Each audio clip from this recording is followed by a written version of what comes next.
नागिन वाला ड्रेस पहन के, जो नागिन सीरियल में पहनी थी उसका कलर ब्लैक था, इसका पिंक था, और अपने चोमू जैसे हस्बैंड के साथ पहुंचती है, चिपकी रहती है। लेकिन वहां फिर एक बार डिट्टो रानी इसके मेकअप की, इसका ड्रेस की धज्जियां उड़ा देती है।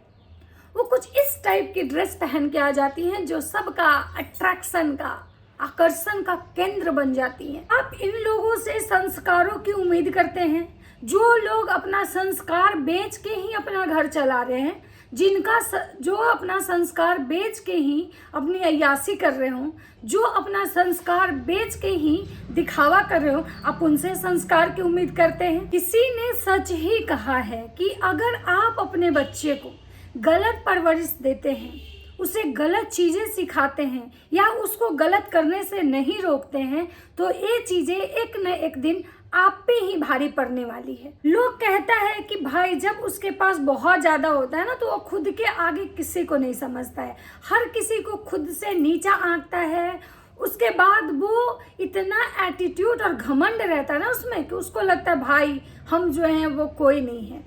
लेकिन कर्मा इज बैड। दोस्तों नमस्कार, तो कैसे हैं आप लोग? उम्मीद कर रही हूँ बहुत अच्छे होंगे, स्वस्थ होंगे, मस्त होंगे और अपने अपने काम में व्यस्त होंगे। मैं प्रिया शर्मा और मैं अपने इस ब्लॉग में आप लोग का स्वागत कर रही हूँ। दोस्तों आज मैं बात करने आई हूँ लबड़ी की। भाई साहब, मैं इस लबड़ी का जितना भी बात करना नहीं चाहती हूँ, लेकिन ये लबड़ी की ऐसी ऐसी एक्टिविटी होती हैं, ऐसा मतलब इसका जो छिछोड़ा पंथी कह सकते हैं, छीछा लेदर जो मचाती है और जो घमंड दिखाती है ना, सच बता रहे, इसका घमंड से ना मेरा ब्रह्मांड गर्म हो जाता है कि इसको किस बात का इतना घमंड है भाई। सुखले फुटानी किस बात का? ऐसा ही लोग का कहा जाता है कि सुखले फुटानी मतलब माए के नाम शाग पात और बेटा के नाम दुर्गा दास। तो यहाँ बेटी का वो कंडीशन है। बेटा के माए को तो इतना भी था कि चलो भाई कुछ नहीं था तो टूटी फूटी हिंदी ही आती है, स्कूल चलाती थी, हॉस्टल चलाती थी, बच्चा को पढ़ाती थी, बच्चा को खिलाती थी, किसी स्कूल की प्रिंसिपल थी, अपना बेटवा को 2 अक्षर पढ़ेबो की, बाहरों भेज के सबको, बेटा को बेटी को सबको पढ़ाई। लेकिन ये पगल चट्टी लबड़ी किस बात का इसको घमंड है भाई? ये किस बात का फुटानी करती है? क्या है इसके पास? ना तो इसके पास अकल है, ना तो इसके पास शकल है, ना तो कोई पर्सनालिटी है, ना तो कोई एजुकेशन है, ना तो इसके पास कोई ज्यादा धन है। यूट्यूब पे कमा के बंगला आप बना लिए, आज आपके पास धन हो गया, इसका मतलब ये थोड़ी हो गया कि आप खुद को बहुत अमीर समझ रहे हैं। और आपके जैसे बहुत सारे यूट्यूबर हैं जो कमा के अपना बंगला बनाए। रंगीला ब्लॉग को देखिए, गीजर तो जी कैसा लग रहा है गीजर तो इतना अच्छा गीजर तो आप कभी नहीं देखे होंगे। उसके पास भी पैसा है, उसके पास भी मिलियन सब्सक्राइबर है, लेकिन इसका मतलब ये थोड़ी है कि वो रंगीला ब्लॉग या कोई भी उस टाइप के यूट्यूबर जो है वो किसी IAS IPS और उनकी बीवी से या उनके बच्चों से कंपैरिजन कर लेंगे। तो आपका जो लेवल है ना, जो औकात है, आप उसी औकात में रहिए तो आप अच्छी लगेंगी। औकात से जब आप उड़ने लगती है ना तो ब्रह्मांड गर्म हो जाता है। जब आप अपना हैसियत भूलने लगती हैं, आप अपना जो औकात है ना उसको जब भूलती हैं ना, और औकात भूल के और जब उड़ने लगती है ना, तो लोगों का जो दिमाग है ना, वो जो कहा होता है ना कि पैर एड़ी का लहर कपार पे चढ़ जाता है, वैसा होता है। तो भाई साहब इस औरत का मतलब क्या ही बोले। इस औरत का तो जितना भी मतलब बताया जाए ना, आप लोग जितना सुनेंगे आपका खून खौलेगा। ऐसा नहीं कि इसके बारे में आप सुनिएगा तो आपको कुछ सीखने के लिए मिलेगा, या फिर इसके बारे में सुनिएगा तो आपको बहुत अच्छा लगेगा। कौन होते हैं वो लोग भाई जो इसको आते हैं कहते तुम बहुत अच्छी हो, तुम बहुत मतलब। ये 4 किलो मेकअप होतवा लेने से और भाड़े का ड्रेस पहन के रोज नाच लेने से कोई अच्छा नहीं हो जाता है। और अगर उसको आप लोग बड़ा लोग बोलते हैं ना, तो थू है ऐसे बड़े लोगों पे। भाई बहुत लोग ऐसे होते हैं ना जो दूसरे का पहना हुआ कपड़ा नहीं पहनना चाहते हैं। उनके पास फटी हुई भले खुद की हो, भले ही वो नन ब्रांड की हो, फटी हुई हो, पुरानी हो, लेकिन वो अपना कपड़ा पहनना ज्यादा पसंद करते हैं। और आप लोग बड़ा इसको बोलते हैं जो भाड़े, जो रोज मेसो का और इसका फलाना का ढिमकाना का रोज केवल मतलब प्रमोशन करती है और रोज नया नया पहन के आप लोग के सामने नाचने आ जाती है। उसको उसको आप बहुत बड़ा बोलते हैं। तो भाई साहब प्रणाम है आपको और आपके बड़ा होने को। और वैसे ही लोग शायद इसको बड़ा बोलते हैं, वैसे ही लोग इसको शायद अच्छा बोलते हैं जी जो खुद उस कैटेगरी के। अदरवाइज इसमें कोई भी एक अच्छा गुण नहीं है। ना तो ये ढंग का नहीं खाना बना सकती है, ना ढंग का लोगों को मैनेज कर सकते हैं, ना ढंग से ये किसी के साथ पेश आती है। घमंड तो इसका भाई अपर लेवल का है, इसको हर किसी से प्रॉब्लम है। मतलब ये कहाँ कंपैरिजन करती है, उस लड़की से ही कंपैरिजन करती है, उस लड़की को ये नीचा दिखाती है जो इसके घर में काम करने आई है। अब आप इसका सोच देख सकते हैं कि कितना इसका सोच बढ़िया है कि जो लड़की बेचारी इसके घर में काम करने आई ये उसको नीचा दिखाने में लगी हुई है। ये बड़प्पन है। अरे नीचा दिखाना है तो अपने से ऊपर वाले को दिखाओ ना, तब समझे कि हाँ भाई तुम में बहुत ज़्यादा गट्स है। तो ये बेचारी वो पहले से ही जो एक कमज़ोर है, कमज़ोर पे दिखा रही हो। एक तो रिफाइंड में हलवा बना के पूरे खानदान को खिला के बीमार कर दी पगल चट्टी। इसके चक्कर में भैया के कान का ऑपरेशन हो रहा है तो चाची को सांस लेने में दिक्कत हो रहा है। और हाँ, चाची से बात याद आया है, चाची का तो आज हम पक्का धुलाई करेंगे। आज तो हम चाची को छोड़ेंगे नहीं। बहुत चाची का हम बड़ाई कर लिए, बहुत बड़ाई हो गया, लेकिन आज उनका धुलाई करेंगे। कहावत है ना कि भाई हर इंसान में कहती हैं कि अच्छा होता है, बुरा होता है, कमी होता है, तो आप लोग हमारे भगवान हैं, आप अच्छा भी बोलते हैं, बुरा भी बोलते हैं, हमको सब चीज़ सौकार है। तो आज उनका सौकार हम बताएंगे। तो हम सौकार बताने आए हैं, आएंगे, उन पे भी आएंगे। पहले पगल चट्टी से निपट लेते हैं। तो ये पगल चट्टी घर में जिस लड़की को रखी है, एक तो रिफाइंड में हलवा बनाई, अपने घर में बुलाए हुए गेस्ट लोग से काम करवाती है। ठीक है, गेस्ट लोग इसके घर में रोटी बनाते हैं, कोई गेस्ट इसके घर में मतलब काम कर रहा है, और ये भाई मैडम के तो हाथ दर्द कर रहे हैं। मैडम तो बहुत सुकुमार है। मैडम जहाँ पैदा हुई थी ना, इनके आगे पीछे 10 नौकर रहते थे इनके घर में।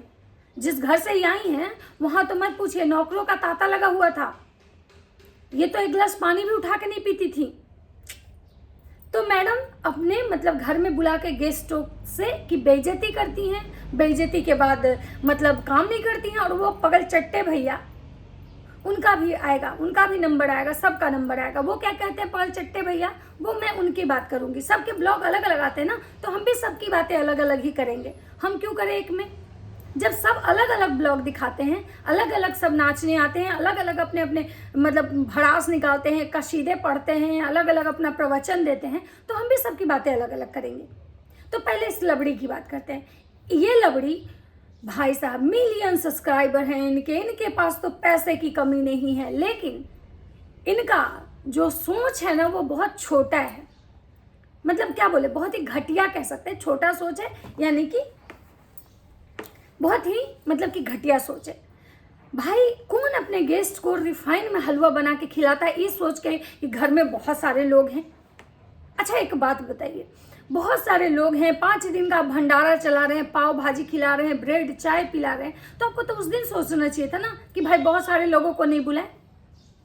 लेकिन वहाँ तो अब बहुत दिखावा की, आपको लगा कि भाई ऐसे में कंटेंट मिलेगा, उसके बाद हम लोग को दिखाएंगे कि भाई हम फैमिली को कितना करते हैं। और आज जब आपका मतलब अच्छा मतलब व्यू नहीं आया, वो कंटेंट आपका सफल नहीं हुआ, वो बुआ जी लोगों का चेहरा, वो रिश्तेदारों का चेहरा आपके काम नहीं आया, तो आज उनको रिफाइंड का और सरसों तेल में हलवा खिला दीजिएगा। तो ये है इस लबड़ी का सोच। अपने पति को देगी घी का हलवा, अपने खाएगी टोस्ट, और घर में आए लोगों को खिलाती है भाई साहब चाय और पार्ले जी बिस्किट।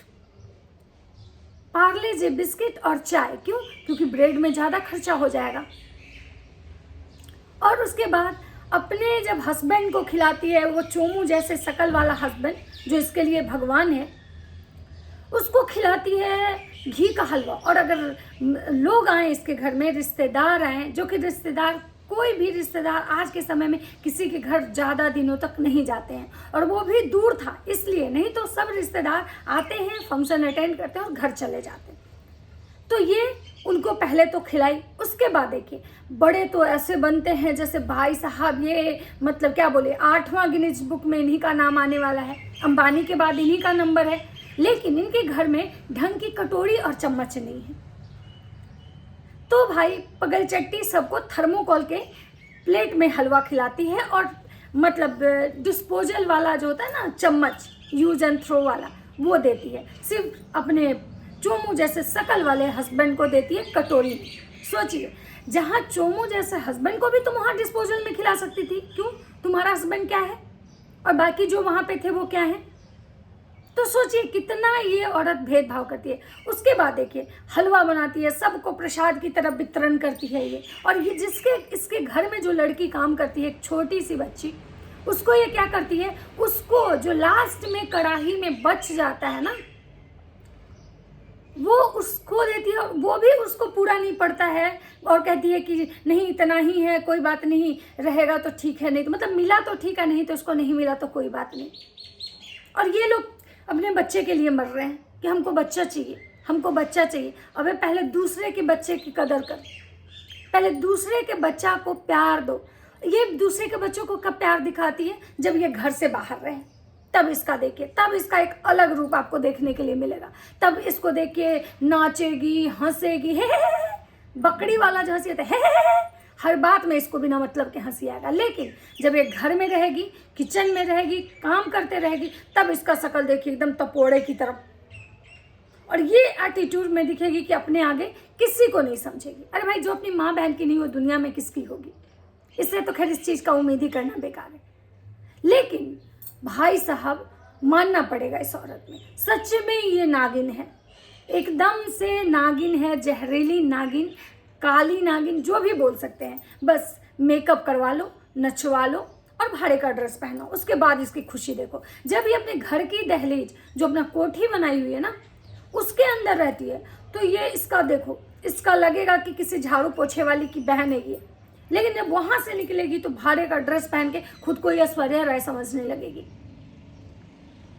पता नहीं, पगलचट्टी अगर दो अच्छा ढंग की पढ़ी होती, इसकी पर्सनालिटी ढंग की होती, तो पता नहीं, हमको लगता है पानी में आग लगा देती। लेकिन भगवान इसको सोच समझ के दिए कि तू ऐसने रह, ज़्यादा उड़े के जरूरत नहीं।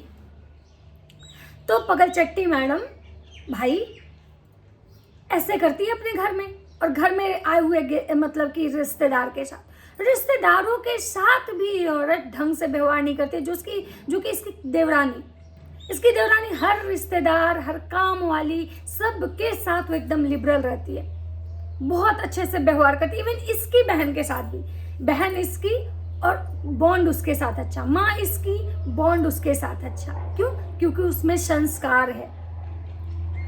हो सकता है आने वाले समय में वो भी भूल जाए, लेकिन अभी उसमें संस्कार है।